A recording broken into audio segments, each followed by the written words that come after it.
The Laws of Ascension, Chapter 51, Sister. So, what are you doing about him now? Vera asks Cyrilda after checking on Lorik. Well, as a result of the tea, Lorik's going to be sleeping for a few days. I'd like to find his sister during this time, Cyrilda says. Do you need to? Vera asks. You know they haven't spoken in years. I know, but I need to hear her side. But I know what you're worried about. We're not arresting Lorik or anything. He's even free to continue his life at the academy. But you can't mention his time in the market to anyone. Cyrilda warns, causing Vyra to nod. All right then. Get back to the academy. Lorik will stay here for now. When he's awake, we'll apologize and explain what happened. King Eldrin says before Vyra, Rowan, and Sarah get up. Could I go with you when you meet his sister? I'd like to. Vera says before stopping and looking at her hands. Yes, and you can as well, Rowan, Sarah. We'll let you know when we're heading out to find her. Cyrilda says before waving toward the door. The three hesitantly leave and return to the academy.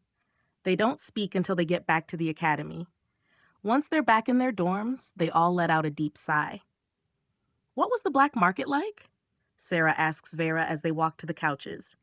It was odd. Everyone wore these masks that changed their appearance. Mine even hid my horns, fur, and claws. But most surprisingly of all, they all seemed to know Lorik. One even stopped us and said they met him in the arena. He was drunk and tried grabbing me. Vera says before smiling slightly, What's with the smile? Rowan asks. I was just thinking of what happened. Lorik knocked him out and threw him into a wall. She replies, causing him to sigh. She tells them all about what happened last night and what Lorik told her over dinner. Rowan had made them a quick lunch while they spoke. I thought you guys would be more put off when you learned about this, Vera says after a while of talking. I mean, I'm not happy or anything, but we know about the balance the black market has with us. I also get why he hid it, though I wish he had told us first. We could have broken the news to Master before she drugged him. Sarah replies as Rowan nods. I'm sure he'll be happy to hear that once he wakes up, Vera says. They spend the rest of the day talking. Eventually, Vera asks more about Torvin, but they don't know anything else. After a while, they move on, needing time to process it all. 2 days pass while they wait in their dorm. Around noon, they get a message from Cyrilda saying to come to her office. They all quickly run out, almost speed walking to the castle. They get to her office and find Cyrilda there alone. Master, you called? Sarah asks when they get in, causing her to laugh. You know this is the fastest you've ever gotten here after I message you, she says while standing up. She walks over to them and motions to the door. We found his sister, so let's go, she says before they leave the office. Why didn't we meet at the Institute then?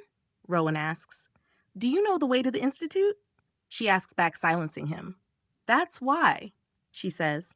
So what's her name? Vera asks as they leave the castle through the front. Her name is Leora. She doesn't have a listed last name, which isn't rare for commoners. She likely stopped using it since she's not required to do so, though it is more convenient, Cyrilda explains. Then how do you know that this is his sister? Sarah asks.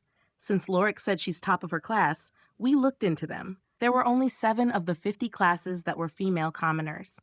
So we looked into how they're paying for the tuition and their living situation.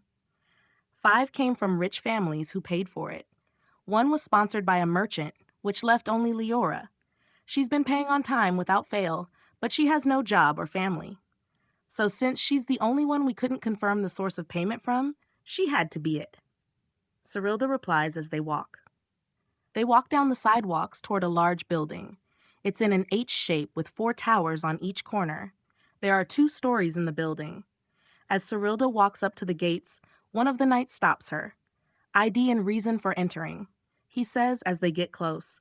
Cyrilda shows him her ID, causing him to go wide-eyed. He straightened his back and smiled before walking over to open the gate. What brings you here today? He asks her. We're here on personal business, so don't worry about it, Cyrilda replies, causing him to nod. Once the 4 of them are in, he closes the gate. So, do we just walk in and look for her? Rowan asks as they wait. No, classes will be over soon, so we'll wait here. It's why I didn't call you sooner, Cyrilda replies. A few minutes later, a short man in a white robe runs over to her. He wipes a bead of sweat away before speaking. Sorry for not welcoming you sooner. I was in the middle of paperwork and didn't know you were coming, he says before standing straight and reaching out for a handshake. I'm the dean here at the Arcathan Institute. My name is Oswin. If I had known you were coming, I'd have met you at the gate, he says, causing Cyrilda to smile and nod. She doesn't shake his hand, so he lowers it. We're just here on personal business, so don't mind us, she says. Is there anything I can do to help? He asks. No, we're fine, she says before the bell rings. Cyrilda and the others walk over to the side as the gates open. Students leave the institute and start leaving through the gates. Cyrilda keeps looking around at the crowd leaving. Every student wears the same uniform. It's a light blue button-up shirt and matching jeans. Are you looking for a student? Oswin asks, not taking the hint. Yes, but I just found her. Have a good day, Cyrilda says before walking away. She motions for the others to follow her, to which they do. She walks up to a tall woman, just an inch or two shorter than Lorik. She has black hair and green eyes. Her hair is tied into a ponytail, and she's holding 3 books to her chest. She stops when she sees Cyrilda walking up to her. Can I help you? She asks as Cyrilda stops in front of her. I'd like to talk to you. Is now a good time? Cyrilda asks. Sorry, but she starts before Oswin walks up to them. Of course she does. She doesn't have any classes for the rest of the day. I'll even give her tomorrow off, so take all the time you need, Oswin says while pushing her towards Cyrilda. Oswin, screw off, Cyrilda says while narrowing her eyes. Oswin looks at her nervously before scurrying off. Ignore him. If now's not a good time, we can reschedule it. No. If I don't go now, he'll just make a big deal of this. Besides, I just planned to go get some groceries, so it's not a big deal if I miss it, she replies before following Cyrilda as she starts walking. But what's your name, miss? She asks after they pass the gate. She doesn't notice Vera and the others behind her as they're blending in with the crowd of students leaving. My name's Cyrilda. You're Leora, right? Cyrilda asks, causing her to nod. I take it if you know my name. This is something important and not a survey. So why did you need to talk with me? She asks, causing Sarah behind her to laugh. Leora turns to look at her confused before turning back around. Sorry, Sarah says.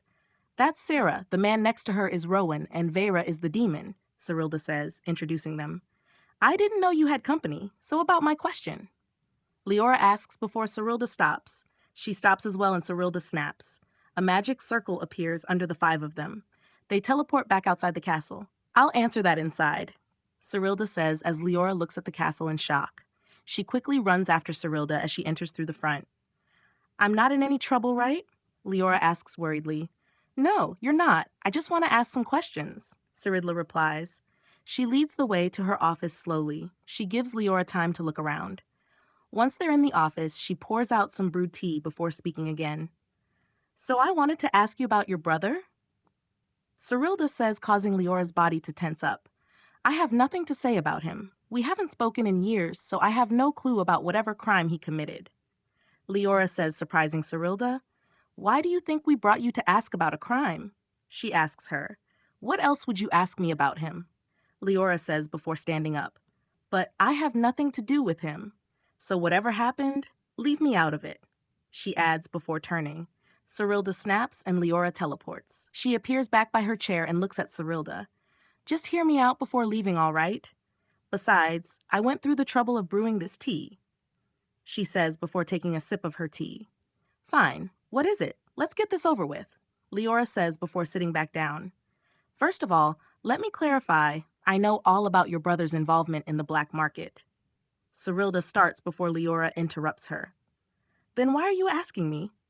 If you already know that, then you don't need my statement, she says, causing Cyrilda to sigh. I guess I should have started with this. But let me introduce myself and tell you how I know your brother. My full name is Cyrilda Ironheart. I'm a retired field marshal. Your brother joined the Academy of Concordia. Those 3 here are your brother's teammates. For the record, Sarah is short for Serafina, the princess, Cyrilda says, surprising Leora. The reason I'm asking you about your brother isn't because he's getting arrested or anything. It's just because I want to hear your side of the story. We gave him some soul-relaxing tea to get the truth, so we know more than you do.